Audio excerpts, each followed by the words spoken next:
Secara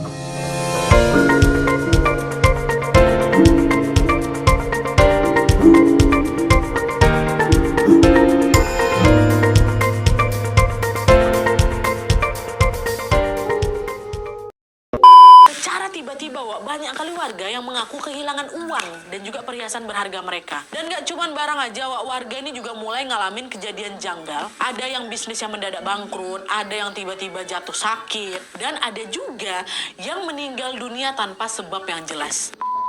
Hai, wassalamualaikum warahmatullahi wabarakatuh. Terima kasih sudah klik video ini.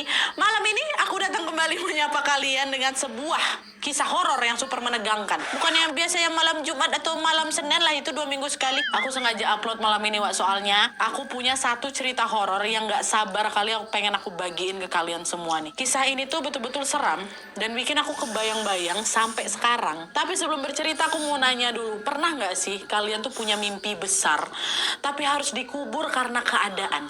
Pernah? Mungkin beberapa dari kalian pernah ngerasain hal kayak gini juga, Wak. Nah, cerita yang mau aku bawain ini berkisah tentang seorang anak perempuan yang hidup dalam keterbatasan, tapi selalu dituntut buat jadi kuat dan mandiri di usianya yang masih belia. Lalu di tengah hidupnya yang berat itu, dia punya satu mimpi besar untuk mengubah nasib keluarganya. Tapi sebelum mimpi itu terwujud, dia malah terseret dalam pusaran teror yang selama ini menghantui warga di desanya. Teror yang dialami sama gadis ini, Wak, bukan cuma nyeremin aja, tapi juga mengiris hati karena hampir ngerusak keutuhan keluarganya. Kira-kira apa yang sebenarnya terjadi dan teror mistis apa yang dia alami? Tanpa berlama-lama, kita langsung masuk aja ke ceritanya. Check it out!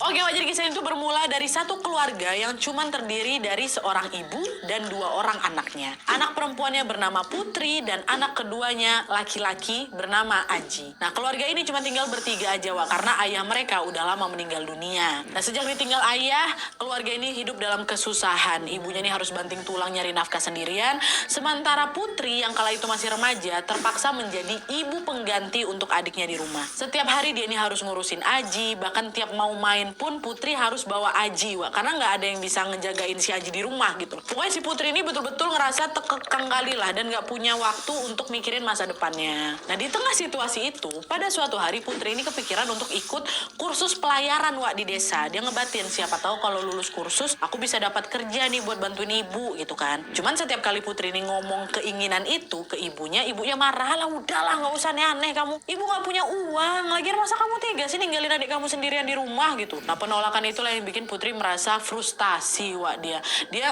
ngerasa ruang geraknya terbatas, jadi nggak bisa kemana-mana gitu loh. Nah, kemarahan ini akhirnya Putri lampiaskanlah ke adiknya, ke Aji. Dimana setiap kali Aji ini berantakin rumah atau nyoret-nyoret tembok gitu ya, Putri ini pasti langsung marah besar. Kebiasaan ini berlangsung lumayan lama, Wak, sampai akhirnya Putri ini mulai sadar kalau dia harus berubah.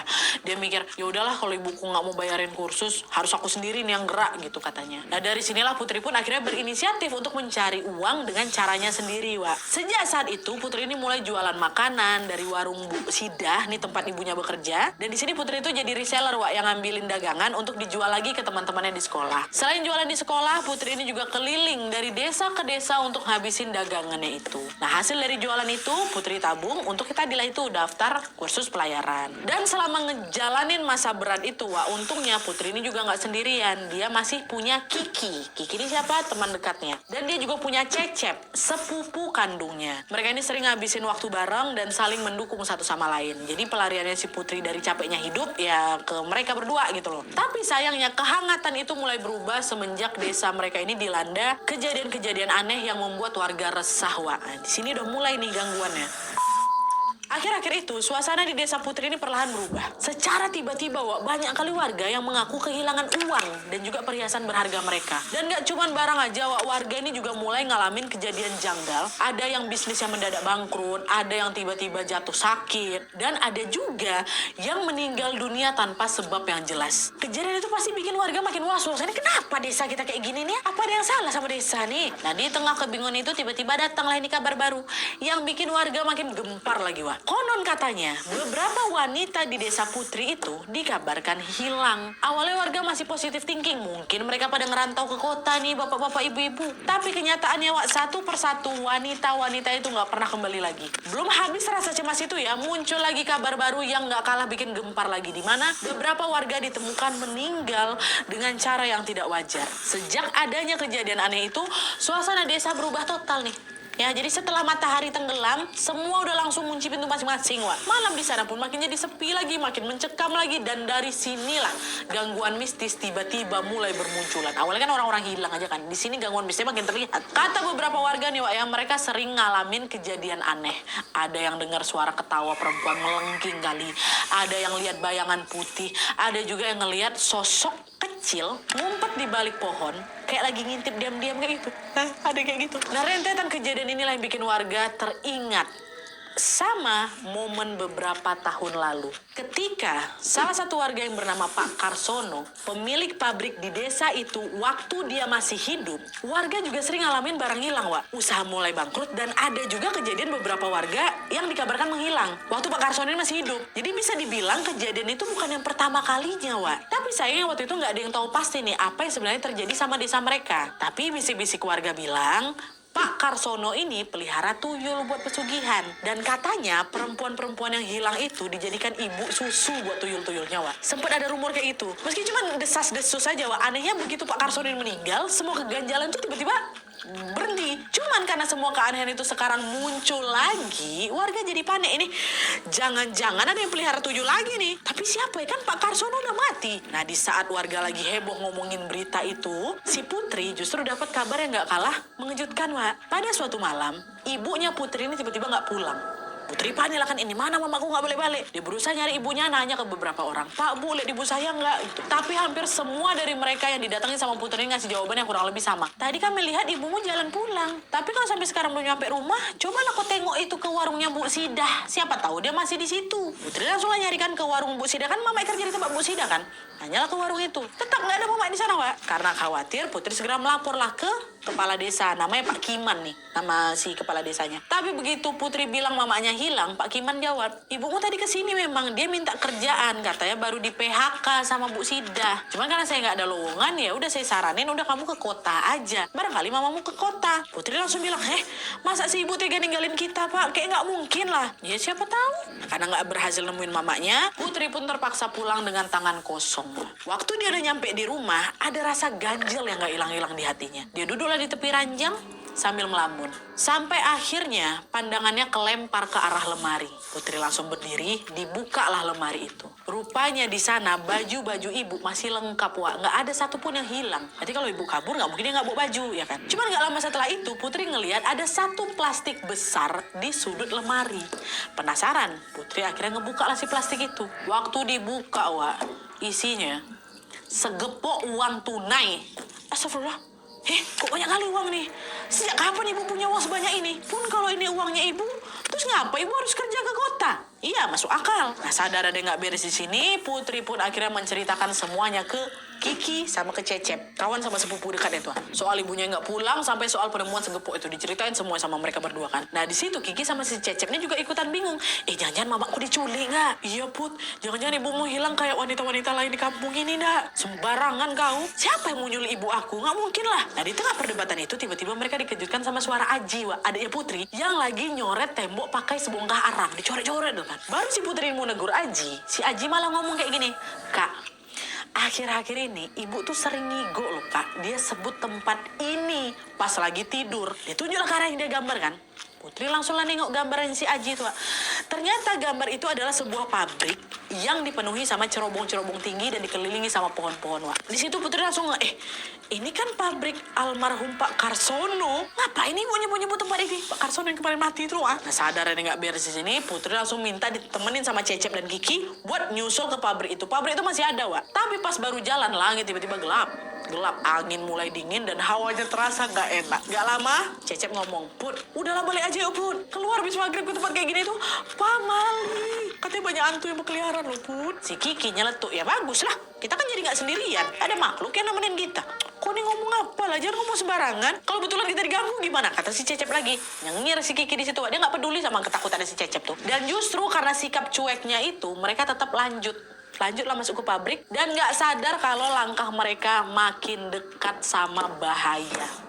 Siapa sangka kekhawatirannya Cecep ternyata betul, Wak. Mereka bertiga malah kebawa ke dalam pusaran teror mistis yang nggak pernah mereka bayangkan sebelumnya. Setelah jalan lumayan jauh, mereka akhirnya sampailah di pabrik Pak Karsono yang udah kebengkalai ini kan. Nah, pas masuk ke dalam, suasananya pengap, lembab, dan penuh dengan debu. Terus di salah satu ruangan, mereka ada nemu tumpukan dokumen. Ada peta juga dan beberapa foto lama, Wak. Nah, pas lagi ngecek foto-foto itu, Putri ada nemu satu foto yang langsung bikin dia terperangah. Di situ, di foto itu, ada Pak Karsono lagi pose berdiri di samping seseorang yang dia kenal lumayan dekat. Tapi bukan itu aja. Di sana juga ada foto beberapa perempuan yang ekspresinya kayak lagi takut. Putri lalu ngeliat lagi foto itu satu persatu sampai akhirnya matanya berhenti di satu foto yang kayak nggak asing. Setelah dia pastikan lagi, astaga, fotonya ibu. Kok ada foto ibu? Belum sempat dia mikir lebih jauh, Putri dengar ada suara orang merintih dari arah rumah tua yang ada di belakang pabrik. Penasaran, Putri, Cecep, sama Kiki langsung datengin sumber suara itu kan. Dan pas masuk ke dalam, mereka langsung disambut aura gelap, lembab, dan juga mencekam, Wak. Di tempat itu, mereka juga nemuin ada sebuah buku yang isinya tentang pesugihan tuyul. Belum mereda rasa kagetnya, suara merintih tadi yang mereka kejar tadi terdengar makin jelas di telinganya Putri. Karena penasaran, mereka buru-buru menghampiri sumber suara. Dan pas masuk ke salah satu ruangan, Wak, Putri dibuat shock karena yang merintih itu ibunya. Waktu itu kondisi ibu udah betul-betul menyedihkan kali. Kedua tangannya terikat, mulutnya tersumpal, dan wajahnya pucat kayak mayat hidup, Wak. Putri langsung nyamperin ibu, dibuka aja ikatan tubuhnya ibu ya kan. Dan setelah ikatannya terlepas, barulah ibu tuh macam ngeracau, Wak. Dan sebut satu nama yang gak asing. Siapa? Pak Kiman. Pak Giman, yang didatangin sama Putri yang dia bilang ibu minta kerjaan terus suruh dia ke kota. Mama yang ngeracau sebut nama itu.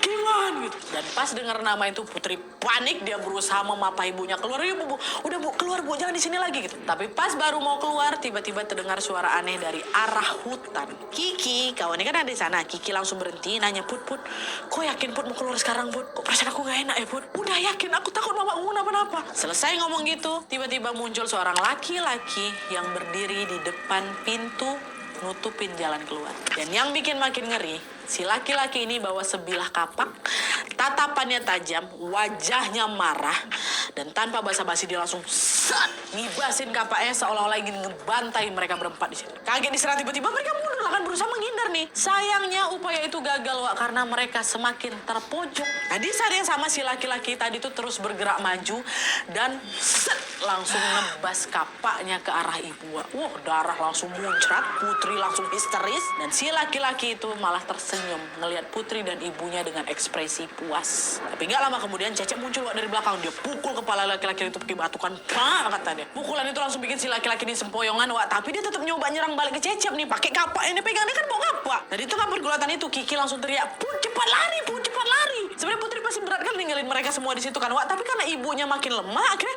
Putri pun terpaksa kabur nih untuk mencari pertolongan. Dia lari sendirian kan, Wak. Tapi belum jauh dia lari, Putri ngerasa punggungnya ada yang narik. Waktu ditengok, ternyata di belakangnya nih, Wak, ya, ada sesosok makhluk, kepalanya besar, berurat, matanya putih, lidahnya menjulur panjang kali. Dan makhluk itu langsung loncat di cakarnya lengannya si Putri, napasnya panas, mulutnya tengangak lebar, dan siap menerkam Putri dan ibunya. Kira-kira apakah Putri sama ibunya ini selamat? Dan gimana nasib Kiki dan Cecep yang masih berusaha nahan serangan itu? Kalau kalian penasaran sama ceritanya, tonton Pamali Tumbal yang bakal tayang tanggal 7 Agustus 2025 di seluruh bioskop di Indonesia. Film ini tuh gak cuma mencekam aja, Wak, tapi semua adegannya sukses bikin aku deg-degan sampai akhir. Pokoknya buat kalian yang butuh asupan horor, jangan lupa booking tiketnya dan tonton bareng teman, pacar, suami, mama, bapak, dan juga keluarga kalian buat nonton film horor yang satu ini, Wak, ya. Jangan lupa 7 Agustus 2025 di bioskop terdekat. Mantap. Oke, Wak, jadi itu tadi kisah tentang Putri, seorang anak perempuan yang awalnya cuma pengen nyari ibunya yang hilang aja, tapi malah kebawa ke dalam pusaran teror mistis yang ternyata bermula dari masa lalu desanya. Cerita ini tuh bukan cuma soal makhluk halus aja, Wak, tapi juga tentang gimana keserakahan bisa ngerusak satu desa, bahkan merenggut nyawa orang-orang yang tidak bersalah. Dan justru itulah yang paling bikin awak merinding, Wak, karena nggak semua teror itu datang dari yang tidak kasat mata. Betul kata orang, kadang yang paling nyeremin itu bukan setan, tapi manusia yang punya suatu niat buruk. Yang aku ceritain di sini masih permukaannya aja, Wak. Kelanjutan kisahnya jauh lebih mencekam dan recommended kali buat ditonton. Jangan lupa ya, Wak, film Pamali Tumbal akan tayang di tanggal 7 Agustus 2025. Jangan sampai ketinggalan dan kelewatan. Dan kalau kalian udah nonton, jangan lupa komen kesan dan juga pengalaman kalian di kolom komentar di bawah. Terakhir, kalau misalnya kalian pengen tahu informasi terbaru tentang film Pamali, langsung aja cek akun Instagram @pamalimovie karena mereka bakal update info-info terbaru seputar filmnya ya. Oke, sekian dulu videonya. Terima kasih banyak yang sudah menonton. Kalau kalian suka video ini, klik like-nya. Jangan lupa komen di bawah untuk ide dan saran-saran untuk selanjutnya. Jangan lupa nyalain notifikasinya supaya kalian tahu kalau upload video baru. And as always, jangan lupa untuk klik tombol subscribe supaya kalian sama-sama tahu informasi menarik dan menegangkan dari channel aku. See you next video, bye.